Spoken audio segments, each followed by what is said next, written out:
I like Dave Brown. You know, I think he's a valuable guy. He certainly took a lot of heat for that Sandstrom incident, but I would love to have him on my team. He's a good guy. He plays hard, and he's improved every year on a skill basis. Back the other way is Huffman to Craven. Crossman with a weak shot. Meloche goes down, and it's in the net for a score. Meloche looked like he was fooled or maybe lost an edge, Bill. He almost went down to the ice in slow motion, and Doug Crossman will get a goal. Scott Mellenby sporting a couple of black eyes when I saw him at the morning skate this morning. Dahlquist behind the net. Dahlquist can't control it. Mellenby scores, and the Flyers take a 2-0 lead. Scott Mellenby, nobody checking him in the face-off circle to the left of Meloche. Penguins break out of the zone now. Contos, former Ranger, getting out to Callender. Callender on the backhand, and Hextall with the save.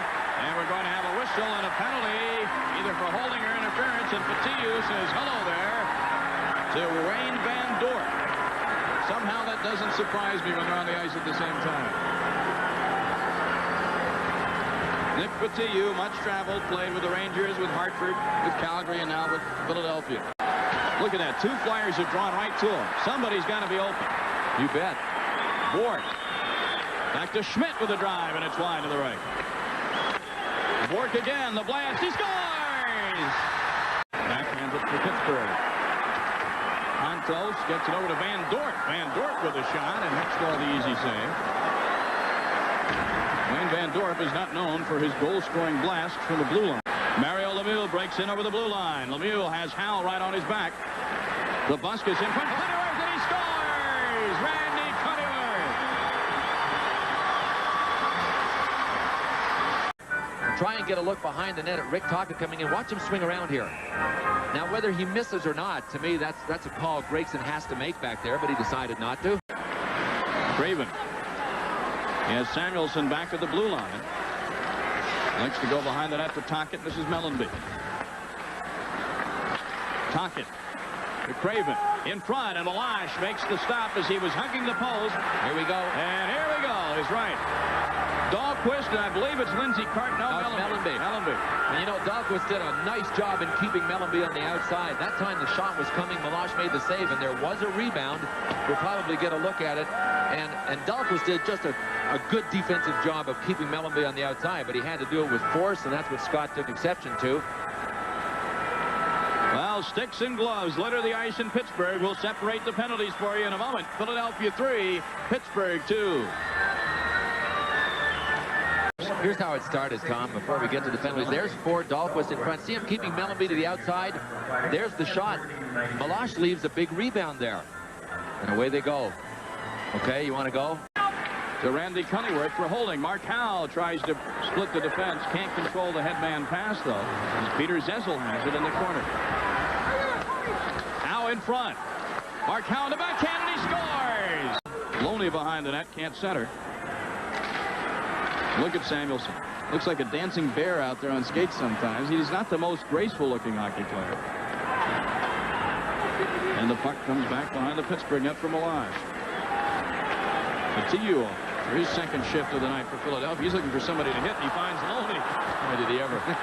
He's bound and determined to hit somebody, wasn't he? To Johnson.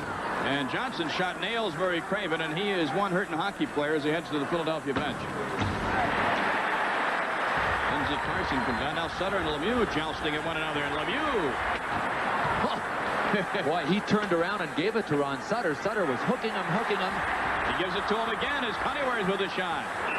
And Lemieux and Sutter may go off for coincidental minors as the whistle blows. They should have had him earlier for coincidental minors. And what you have, folks, is 2 people doing their jobs. Sutter's doing his job. Lemieux's doing his job pushing back.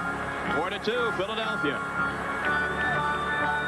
We're wondering, we were just talking when we were away, Tom and I, about whether he was left a choice here. Here's Troy Loney. He's poking away. Now, what do you do if you're Ron Hextall?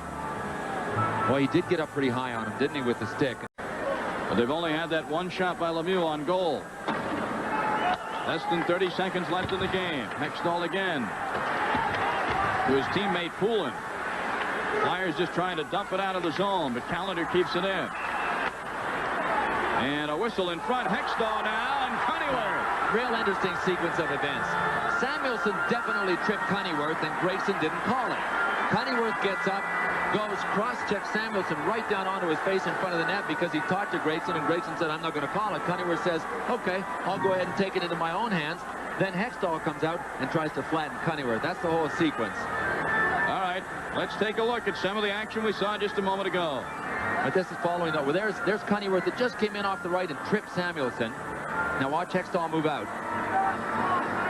Says, well, if Samuelson's not going to fight back, I'll fight back for him.